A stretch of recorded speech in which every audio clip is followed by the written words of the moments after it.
Welcome to the Brain Alpha. Today, we're diving into a really powerful explainer on why 99% of people never achieve true wealth, even if they completely buy into that classic American hustle. We are going to explore this through the literally astonishing journey of Leila Hormozi. She's a woman who completely flipped the script on success. Because look, if you've been working tirelessly, just grinding day in and day out, but you still feel totally stuck, well, it's highly likely your own mind is the thing working against you. So here's our roadmap for today's explainer. 1. The $200 million woman. 2. Breaking your money scripts. 3. Smashing the income ceiling. 4. Real assets versus fake wealth. 5. Scarcity and loss aversion. And wrapping up with number 6, the ultimate time trap. Let's get right into it. Section 1. The $200 million woman, from rock bottom to a business empire. Okay, we have to start with Leila's story. She went from suffering 6 arrests and dealing with profound depression, truly hitting rock bottom, to leading a $200 million business empire by the age of 29. No, she didn't inherit some massive trust fund, and she definitely didn't win the lottery. Her explosive success wasn't because of special talents or having a genius-level IQ. It was honestly because she ruthlessly discarded what she calls the garbage common sense of society. You know, the standard script we're all spoon-fed. Go to school, get a safe corporate job, save your pennies for 40 years, and I don't know, maybe retire with a nice gold watch. She realized that the conventional wisdom most of us are taught about money in this country is actually completely toxic. It literally acts as a barrier preventing you from succeeding and just keeps you running endlessly on that hamster wheel. Moving on to Section 2, breaking your money scripts, the subconscious sabotage. This brings us right to our very first curse, which is the subconscious programming handed down by our parents. Psychologists call these money scripts. These are deeply ingrained, often completely invisible beliefs about money that dictate pretty much every financial move you make as an adult. Think about the phrases you heard around the dinner table growing up. Things like, money doesn't grow on trees, or rich people are just greedy, or we can't afford that. Listen, those aren't just passing comments. Over time, they actually become the operating system of your brain. If you hold on to these garbage scripts, you're going to automatically repel wealth, no matter how hard you work or how badly you consciously want a piece of the American dream. I want you to hold up a mirror for a second and honestly ask yourself, which of these 4 mentalities is currently capping your success? First up is avoidance. This is thinking all rich people are corrupt, so you subconsciously reject earning opportunities just to stay, morally pure.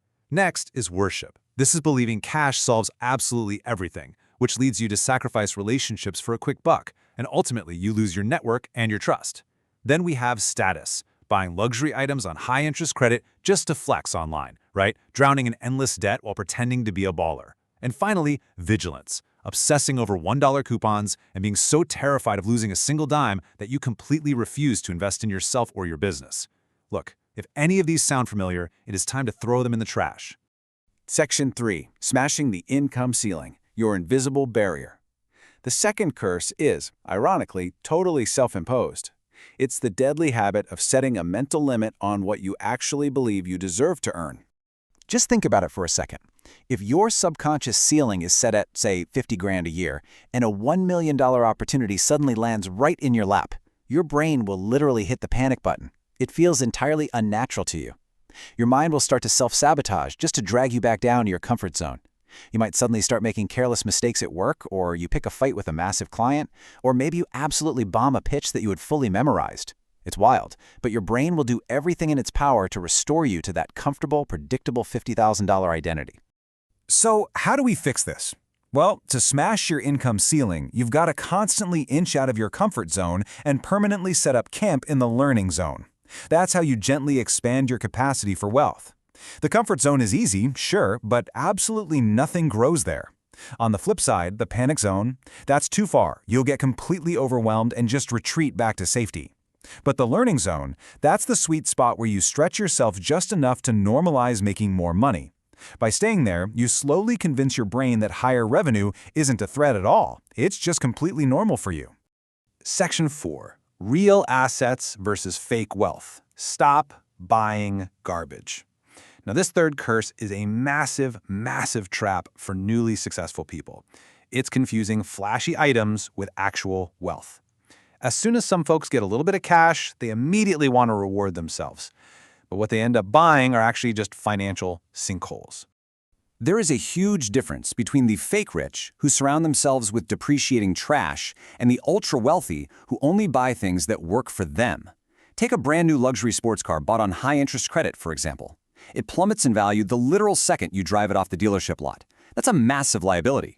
But truly wealthy people, they view purchases entirely through the lens of asset creation. They ask things like, will this hold its value? Is this going to put cash directly in my pocket? Can I use this as a legal strategic tax write-off? They aren't just blowing cash on toys, they're exchanging money for vehicles that actively store and grow their wealth. Section 5. Scarcity and loss aversion. The fear of winning. Curses 4 and 5 are these deeply intertwined psychological traps. They're the scarcity mindset and loss aversion. And man, these two biases will completely devastate your potential if you let them. First off, the scarcity mindset basically tricks you into believing wealth is a zero-sum game. You start thinking that if your neighbor wins, you automatically have to lose. But true success comes from sharing value and expanding the pie for everyone. The wealthy operate on pure abundance. They openly share information, they collaborate, and they pull other people up because they know that a rising tide lifts all boats in a free market. Fighting over crumbs in the corner, that just leaves everybody hungry. Now, pair that scarcity with loss aversion. This is crazy. Studies actually show that humans feel the pain of a loss 6 times more intensely than a gain of the same amount. We are biologically hardwired to avoid losing what we already have.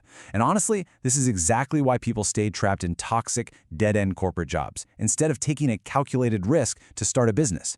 The fear of losing a meager, steady paycheck drastically outweighs the joy of potentially making millions. To succeed, you have to recognize this biological bias and intentionally push past the irrational fear of loss. You just have to be willing to put your chips on the table. Section 6. The ultimate time trap. Trading life for pennies. Finally, we arrive at this 6th curse, and it's probably the most common self-inflicted wound out there. It's profoundly disrespecting your own time. We are so conditioned to try and save a buck wherever we can, often at a massive expense to our own hourly value. Just look at the math here. If you wait in a drive-through line that's wrapped all the way around the block for an hour just to get a free $5 burger, but your time, based on your salary, is worth $25 an hour, you are literally robbing yourself. You haven't saved $5, you've effectively lost 20. And people do this every single day across the country. They spend 3 hours trying to fix a tech issue themselves instead of just paying an expert, or they blow their entire weekend cleaning their own house, all to quote-unquote save money. They're completely ignoring the fact that their precious time could be used on high-leverage activities that actually generate massive income. You know, Leila Hormozi famously hired an assistant back when she could barely afford groceries. Why? Because she knew that doing $10 an hour chores would forever prevent her from building a $200 million empire. You absolutely must be willing to buy back your time. Delegate the low-value tasks, the data entry, the yard work, the endless emails. Get them off your plate so you can focus entirely on the high-production, creative work that actually moves the needle.